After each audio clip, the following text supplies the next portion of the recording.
Welcome back. TikTok uses an algorithm to promote pro-China content and suppress unfavorable posts unfavorable to China to sway user views, according to a new study from the Network Contagion Research Institute. It found that American TikTok users were about 50% more likely to have a positive view of the Chinese government than those not using the social media app. The study also finds, quote, compelling and strong circumstantial evidence that the app's content is being manipulated directly by the CCP. Joining me now is Hudson Institute Senior Fellow, Atlas Organization founder, and the author of The Decisive Decade, Jonathan D.T. Ward. Jonathan, I know this is not a surprise to you, but what do you make of this new report and survey that shows, in fact, the CCP is behind TikTok and is, in fact, pushing this propaganda into America? Well, right, Maria. I mean, that should be very clear to people by now. I mean, it's good to have institutes continuing to do their homework on this and shed more light on it. But what we already know about this app, I mean, what we've seen, aside from the concerns about TikTok as an espionage tool, which I think most national security leaders have weighed in on, aside from the fact that they can actually push users to contact their congressperson over any given issue, now it turns out that it's pushing pro-CCP propaganda. And what this really means, if one digs into the report, is on items like Tiananmen Square, on Xinjiang, on Tibet, on other human rights issues especially, it's promoting either neutral or pro-China content when most Western apps would have, real coverage of these sorts of issues. So to have this in the hands of 170 million Americans disproportionately in the next generation, Gen Z, shows the amount of influence that Beijing could have over an entire American generation if this goes unchecked. So obviously, Congress has to continue to follow through with forcing ByteDance out of the equation. And I would ultimately take maximum destructive action against ByteDance. I mean, it's a company that is, as we all know, has deep ties to China. It's sort of holed up in Singapore now. And I think that would be a very interesting sort of economic strike case. And I think that's where we should go with this. Give it to Kevin O'Leary and take out ByteDance. The CCP has been incredibly effective at getting people to give them information and in their surveillance program. We've got new information. A U.S. Army sergeant and intelligence analyst who had a top secret security clearance pled guilty this week to charges related to selling national defense secrets to China. The secrets included dozens of documents addressing topics like rocket systems to Chinese military tactics. Sergeant Corbin Schultz received at least 14 payments from China, totaling $42,000 since June of 2022. The indictment also says that Schultz was initially asked to provide documents detailing lessons learned from Russia's war in Ukraine and how they could be applied to the United States responding to an attack on Taiwan. Jonathan, read between the lines here. Do you think that the CCP is getting ready to perhaps retaliate against America? Should America get involved in their takeover of Taiwan?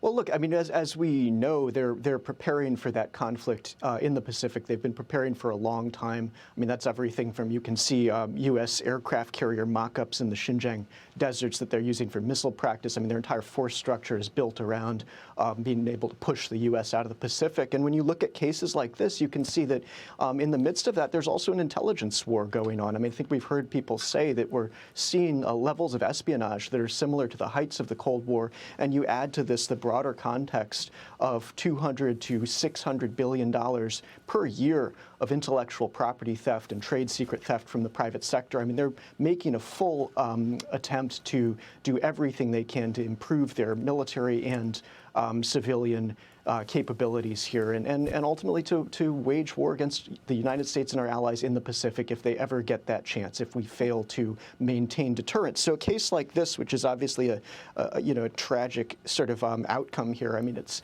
there's someone in Hong Kong linked to the Chinese government who, brought this army sergeant into this thing, and they handed over a bunch of sensitive stuff. I mean, THAAD and HIMARS and all kinds of important systems have apparently been, manuals have been shared with the Chinese here. So there is this intelligence dimension that we are going to have to begin to learn how to win the intelligence and counterintelligence game against China. I mean, this is the main enemy. It's no joke, and we have to get real about it.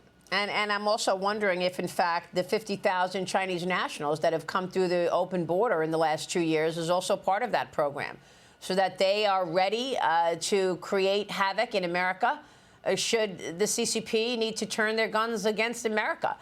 50,000 Chinese nationals who do not look like they're running from persecution. They look like, you know, engineers and, strong working men coming here, 50,000 of them in the last 2 years. These are huge numbers. Do you think that's part of their propaganda and surveillance program as well? I mean, we have no idea what they're doing here.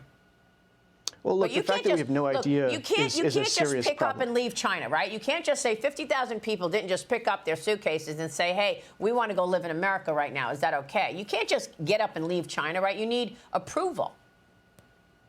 I mean, they do exit bans and that sort of thing when they want to, and I think the fact that so much of that is coordinated on WeChat, which makes it visible to the Chinese government, is something that's worth considering. But the fact that, as you said, we don't know enough about what those people are doing, where they come from, what their sort of links may be, if any, to the Chinese military, that sort of thing. I mean, that's all stuff that needs to be figured out, investigated, and handled quickly. I mean, we know already that they're targeting our critical infrastructure through cyber and all the rest of it. So it's a pretty full spectrum plan that they've got, I think. It sure is. And that's why we need to be much more serious than we are. How does the China economy fit into all of this? I mean, you're talking about slow investment growth, weak consumption, ongoing property crisis.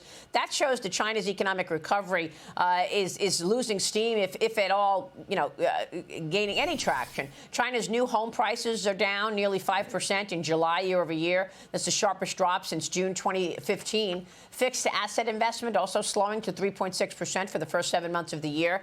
Jonathan, we got a lot of economic data out of China just a day ago, and it shows that economy there is slowing. Is it worse than people know?